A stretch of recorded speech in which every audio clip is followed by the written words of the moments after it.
আসলে ভাইয়ার Mizan love you love you love you, কারণ ভাইয়ার রান্না অসাধারণ। আমি আরেকবার হয়েছি আর রান্না খাইতে পারি না, আমার দুর্ভাগ্য কপাল। আমি এটা মিডিয়ার সামনে বারবার বলছি, আজকে আমার সৌভাগ্য। আর মিজান ভাইয়ের হাতের রান্না অসাধারণ। আর যে খাবে, আমি খেয়ে কিন্তু প্রেমে পড়ে গেছি।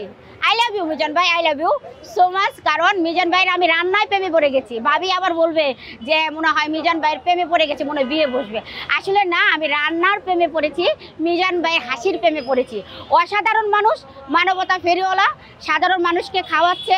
রিক্সাওয়ালা, ভ্যানওয়ালা যারা আছে এবং ভিক্ষুক যারা আছে, মিজান ভাইয়ের কাছে যদি কোনো মানুষ গিয়ে বলে যে ভাই আমি আজকে বিপদে পড়ছি, আমাকে 500 টাকা দেন, 100 টাকা দেন, 200 টাকা দেন, মিজান ভাই কিন্তু বাধ্য, সে দেয়। তার পকেটের টাকা সে খরচ করে।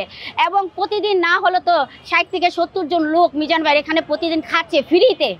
আমি আধা ঘন্টা আগে দেখছি একজন মানুষ মিজান ভাইকে বলতেছে আমি একটু ফ্রি খাবো, আমি একটু ফ্রি খাবো, আমি একটু ফ্রি খাবো। আমার কথা হচ্ছে, তোমার হাত আছে, পাও আছে, কর্ম করে খাও। যার হাত নাই, পাও নাই, তারা কর্ম করে না খেলে মিজান ভাইয়ের হোটেলে এসে খেয়ে যাবেন একবেলা।